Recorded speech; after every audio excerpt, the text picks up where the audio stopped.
sembarangan enggak gitu. Atau ada nih biasanya ya cewek-cewek nih suka nonton-nonton film di bajakan, Telegram ataupun apa gitu. Nah itu bisa menjadi salah satu cara seorang hacker itu meretas data-data kita. Bahkan mungkin teman-teman juga sering dengar kalau misalnya ada penipu yang melalui handphone aja yang cuma ditelepon kita suruh ngomong A, misalnya dia ngomong A kita ngomong A, itu data-data kita itu bisa langsung ke ambil semua gitu ya. Bahkan dulu gitu ya ada yang namanya kejahatan tentang apa namanya kartu ATM. Nah itu diduplikasi untuk dipakai oleh orang-orang. Nah itu bahkan ada gitu ya. Nah makanya di sini kita di sosialisasi kali ini itu mengangkat tema yaitu cyber agent dan privacy data supaya kita itu aware terhadap masalah-masalah tentang keamanan dan juga privasi data di era teknologi sekarang. Dan di sini ada cara-cara untuk kita itu melakukan mengamankan akun-akun kita, ya, akun-akun bisa itu sosial media ataupun yang bersifatnya lebih ke mahasiswa ataupun pelajar gitu ya, yaitu KIP. Mungkin teman-teman di sini punya KIP dan itu pasti memiliki user dan juga login. Nah, keamanan akun di sini itu merupakan langkah-langkah yang basic, tapi ini sangat penting untuk keamanan akun kita, seperti password kuat dan unik, gitu ya. Seperti password kuat dan unik. Jangan sampai teman-teman di sini ya, membuat password itu cuma pakai nama sama tanggal lahir. Itu udah banyak banget gitu ya. Kasus-kasus pembobolan tentang negara karena apa ya? Data kita itu sebenarnya udah banyak orang tahu lah, kayak misalnya tanggal lahir kita kapan, nama panjang kita siapa, dan itu bisa dicoba-coba untuk membuka password di sosial media kita ataupun akun-akun yang lain gitu ya. Dan password itu bagusnya itu dilakukan pembaharuan setiap sebulan sekali ataupun 6 bulan sekali, tergantung seberapa sering kita itu mengunjungi sebuah situs-situs yang mungkin berbahaya gitu ya. Dan di sini juga kita menggunakan autentifikasi dua faktor gitu ya. Mungkin di sini ada yang tahu nggak sih autentifikasi dua faktor itu apa? Ada yang tahu atau ada yang pernah coba pakai autentifikasi dua faktor gitu? Contohnya seperti apa? Nah, itu salah satu autentifikasi dua faktor untuk di Google, biasanya Google gitu ya, Google terus Facebook, WhatsApp dan segala macam itu pasti menggunakan autentikasi dua faktor. Ini Ini sangat basic tapi penting ketika password kita mungkin dibobol oleh si hacker ataupun orang-orang yang tidak berkepentingan dan sangat jahat itu ya.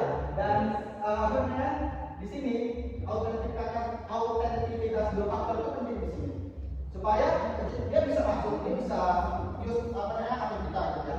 Tapi ketika kita belum konfirmasi untuk data-data selanjutnya ataupun kita harus memasuki mungkin yang seperti tadi ya OTP, itu dia nggak bakal bisa masuk akun kita gitu ya. Maka dia harus melalui autentifikasi dua faktor itu gitu ya. Next, abstraksi itu nggak masuk. Nah lanjut untuk update sistem dan untuk tema update sistem ini bakal dilanjut oleh teman saya. Oke, di sini update sistem ya. Kenapa sih kita penting gitu update sistem setiap ini? Yang pertama itu setiap hari ada celah keamanan baru yang buka. Hacker juga bisa manfaatin celah itu gitu ya. Lalu update sistem juga berfungsi menutup celah tersebut melalui security patch. Jadi kalau jarang update itu perangkat kita tetap punya lubang untuk ditembus itu. Lalu yang kedua itu ada antivirus yang harus diperbarui juga ya. Virus atau malware berkembang sangat cepat. Jika antivirus tidak update, dia tidak punya database ancaman terbaru. Akibatnya, antivirus bisa gagal mendeteksi malware baru. Lalu ada contoh kasus akibat nggak update sistem gitu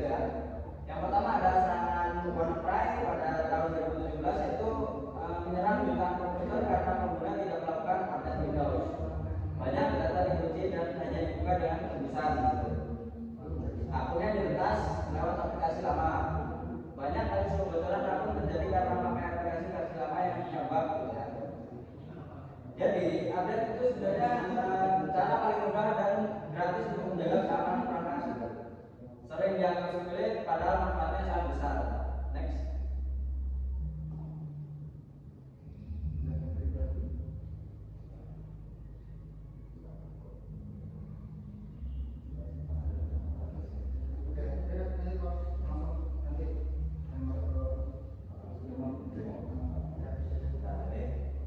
Data pribadi di sini.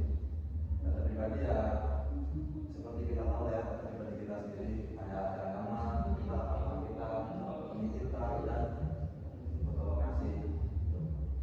Nah, data kita ini jangan sampai bocor di orang. Kalau sampai bocor itu akibatnya akan jangan pusing. Kalian bisa dikirim paket misterius, jangan pakai email. Terus atau orang lain bisa pakai identitas kalian di identitas langsung gitu.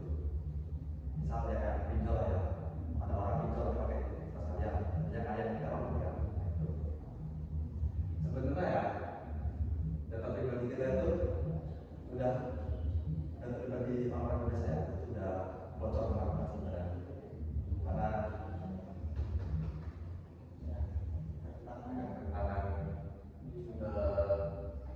karena database kita, database negara kita, ya negara lagi negara itu bocor juga. Sebenarnya walaupun nggak bocor juga ada ancaman gitu, karena ya setiap perangkat yang berhubung ke internet, walaupun mau sama apapun itu pasti ada resiko kena serangan gitu. Karena tujuan itu resikonya gede sekali. Nah, kalau ada cara melindungi data di media sosial, walaupun setiap perangkat itu rentan gitu, setiap perangkat yang terhubung internet itu pasti rentan terhadap yang namanya pencurian data. Nah, tapi ada gitu cara kita melindungi data di media sosial.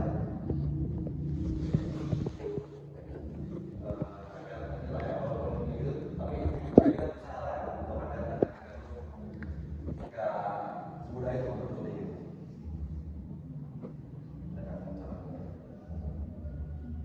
Nah ini cara memiliki data di media sosial.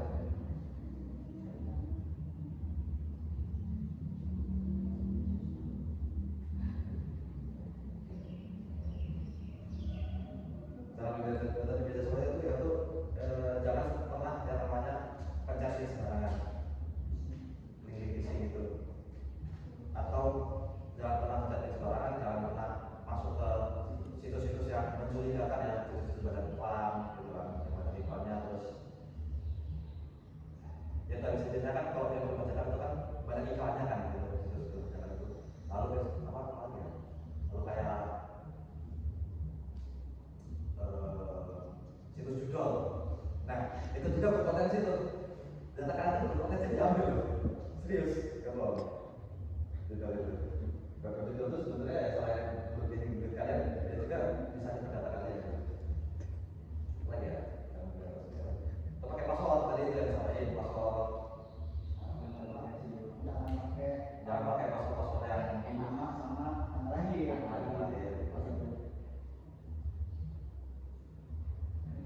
Ya itu sih.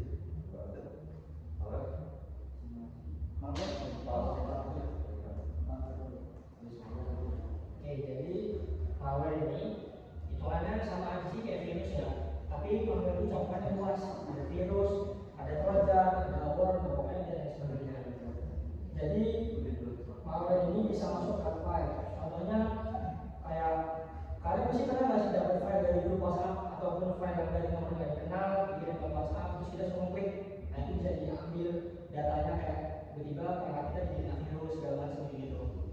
Terus kayak aplikasi modifikasi kayak harusnya aplikasi yang berbahaya itu diunduhnya atau didapetinnya itu di dalam store yang asli kayak kalau di Android misalnya pakai Play Store, terus kalau iOS pakai App Store. Nah kan biasanya aplikasi yang mod itu didapetinnya dari situs ya, hitungannya sama aja kayak ilegal kan kita dapetin aplikasinya, itu juga bisa kita bisa kena malware itu. Terus untuk data pribadi seperti kayak nama, alamat, ini foto lokasi bisa diambil juga dari malware itu. Lalu cara terbaiknya buat kita mencegah malware ini itu selalu cek sumber file. Jadi kayak sumber file yang kita dapat itu dari mana, dicekin ya, walaupun emang kita males ya, kita ambil aja males. Jadi tapi tetap harus dicek file lagi biar kita nggak kena malware yang bisa merusak perangkat kita. Terus juga jangan klik sembarangan. Ini lagi kayak udah bilang sama teman saya, bahwa link sembarangan itu bisa menyebabkan kita juga selain link phishing tadi, kita bisa kena malware ini. Terus juga kita harus menggunakan antivirus ataupun ngaktifin fitur real time protection. Jadi kayak kita punya tameng tambahan buat aplikasi ini buat scanning aplikasi-aplikasi yang bisa terdeteksi kalau dia ada mengandung malware. Mungkin itu saja. Nah, simulasi verifikasi itu sama nih sekarang.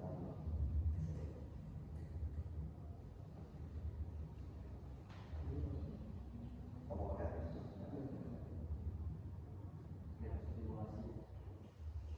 pakai semua aja ya, dan pakai akun saya, mari ya. Salah apa ya? Pertama ya. Ini dulu dah. Kita coba seberapa kuat sih atau kita coba kita password ya. Oh, secure is my password. Kalian bisa di web ini ya. Nah, kalian bisa ini kan tes password di sini. Misal saya ngetik password saya. Tuh, berapa lama bisa di crack? Berapa lama tuh?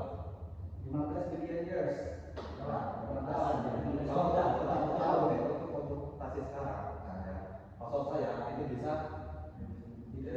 dibobol atau bisa di brute force dengan waktu 15 miliar tahun. 15 billion years. Coba kalau misal katakan saya. Tuh. 25 detik bisa dibobol dalam waktu 25 detik.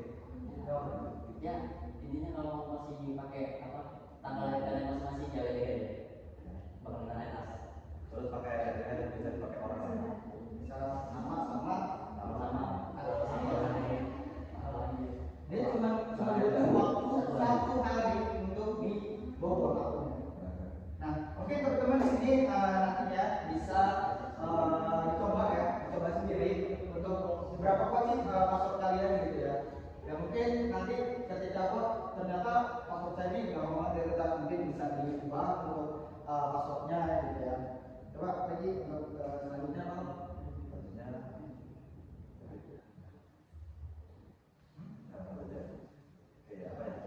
Mungkin identifikasi itu palsu ya. Lebih ke ini aja sih, lebih ke HTTP sama HTTPS bukan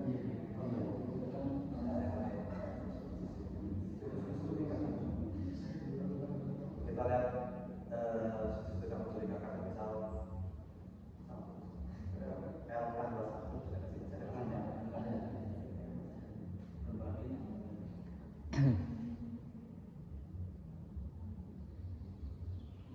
nah contoh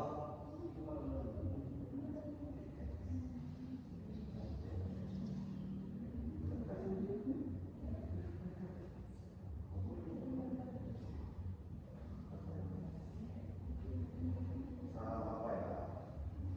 IP. Nah, misal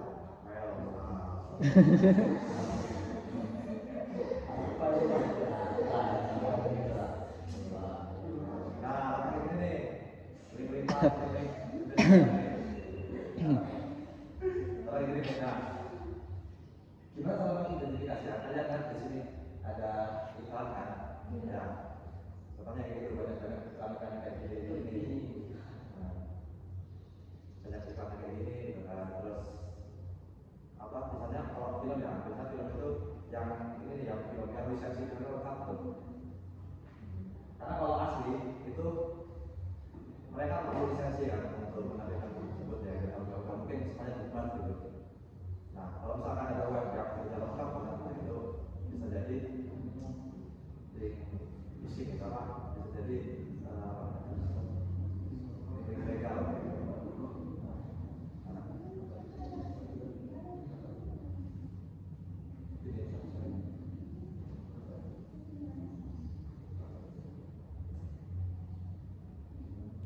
Apalagi mungkin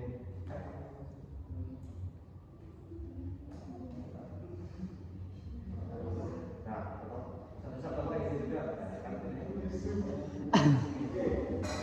juga termasuk ini loh, ini juga termasuk karena masuk ke sini berpotensi loh untuk ini apa namanya untuk mendapatkan tidak untuk ya ini masuk ini masuk ilegal ya.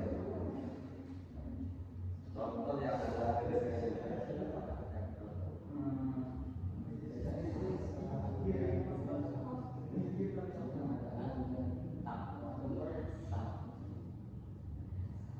Apa itu?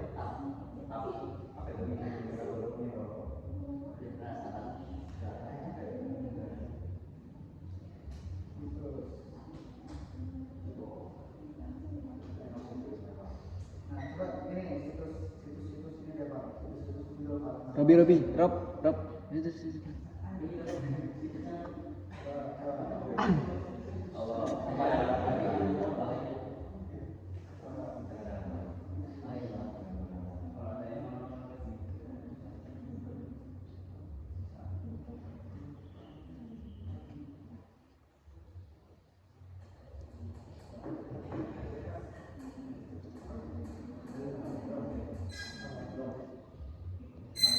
Nah checklist ini ya, checklist kebersihan digital ya, checklist kebersihan digital ya.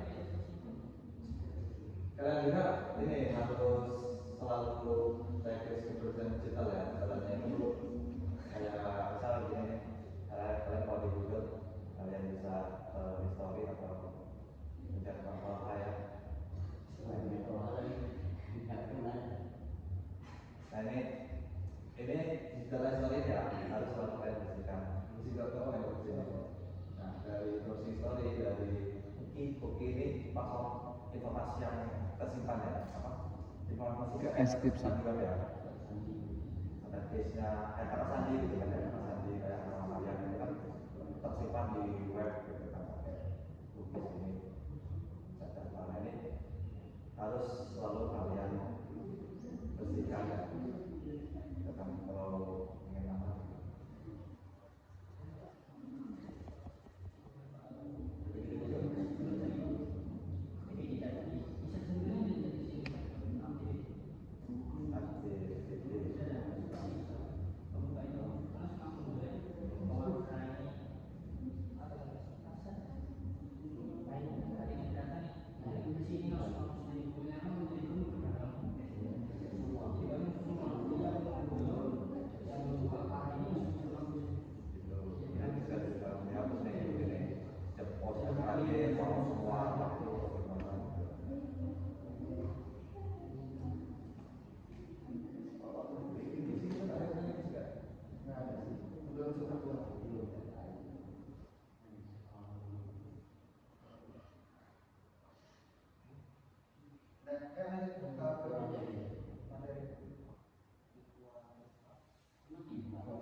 PPT itu.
setiap pencarian di Google-nya, terus ada ganti password berskala.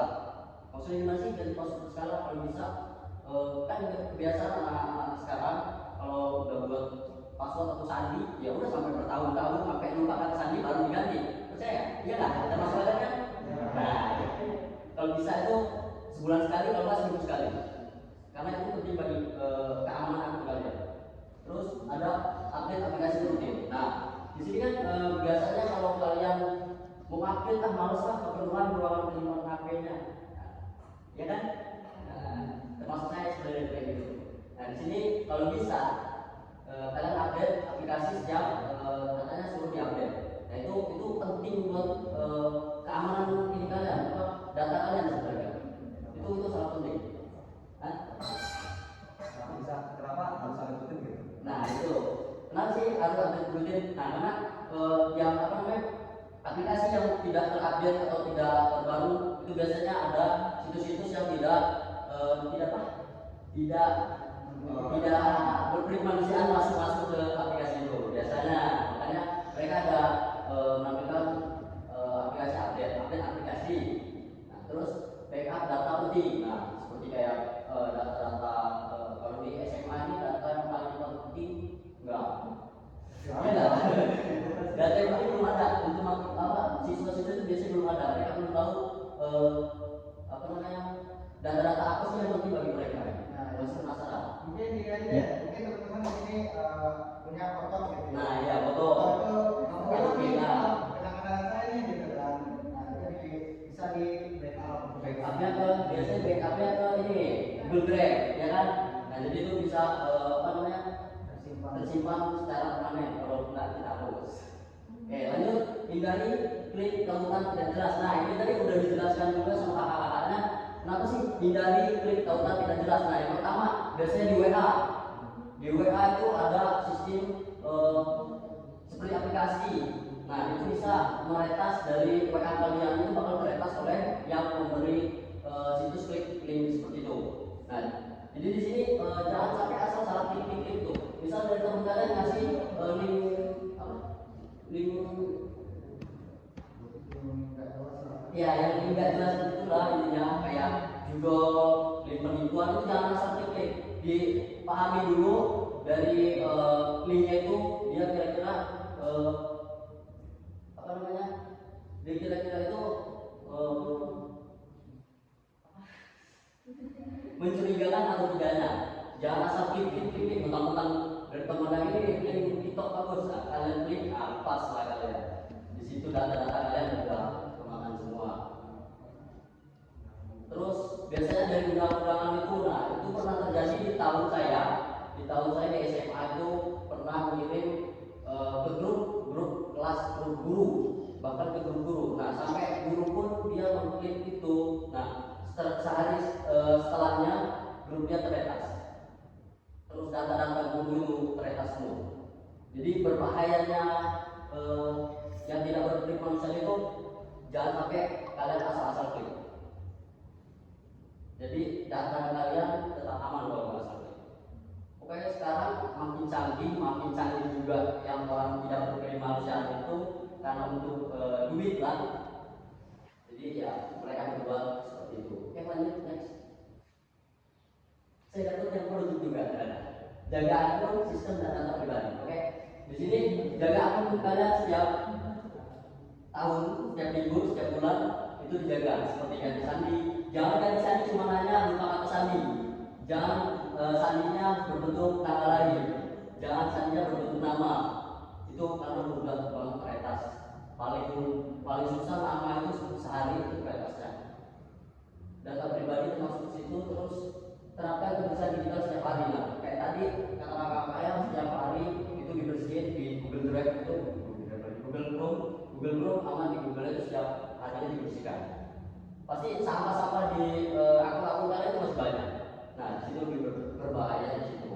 Internet aman di Google. Nah, kalau di sini udah aman, kalian udah nggak asal klik, misal ada link tadi nggak klik dan yang lain-lainnya tadi klik, nah kalian pasti bakal aman, lebih produktif. Jadi nggak bakal takut beretas ini. Pasti di sini udah pernah ada yang akun IG atau akun TikToknya meretas atau bajak orang? Ada yang pernah nggak? Akun game, nah akun game. Biasanya akun game itu kesalahan dari kita sendiri. Biasanya kalau nggak salah dari Facebook, dari IG, dari TikTok, akun FF biasanya ini bang. Iya, skin gratis katanya. Klik link di sini. Nah, kalian klik link di sini, terus masukkan kata sandi dan nama masuk instrumennya. Nah, nggak lama kemudian akun kalian teretas. Bahwasannya kalian udah memberikan, tidak sengaja memberikan itu dengan sia-sia. Iya kan? Karena username, password udah dikasih, ya udah teretas aja, ganti password sama dia, dapat akunnya, dijual lagi. Itu kesalahan kalian masing-masing. Makanya sekarang lebih baik kita jaga diri, jaga data kalian masing-masing. Hidup lebih produktif. Oke? Coba slide selanjutnya. Oke, produktif. Nah, setelah ini kan nanti ada sesi tanya jawab. Ya tanya-tanya aja. Mau tentang tentang materi kita, mau tentang kampus kita, mau tentang program kita, itu silakan untuk tanya apapun. Nanti jika kami bisa menjawab, kami jawab. Jika tidak bisa, kami akan berusaha menjawab pertanyaan kalian masing-masing. Oke, di sini kita masuk ke sesi tanya jawab ya. Sebelum kita jadi, nah ada yang mau nanya nggak nih mengenai materi ini ataupun mungkin kalian nih mau mikir gimana sih kak masuk kampus kayak mana sih kak gitu kan, atau gimana sih kak kehidupan di kampus atau lainnya gitu kalian bisa apa di sini kita terbuka ya, ini kalau terbuka jadi kami malah senang kalau misalnya teman-teman itu bertanya itu jangan takut jangan takut salah karena pertanyaan itu nggak ada yang salah ya, jadi mau pertanyaan itu sekolah apapun itu tetap pertanyaan gitu ya, jadi saya harap dari teman-teman semua di sini itu bisa bertanya mengenai itu tadi ya, mengenai materi kampus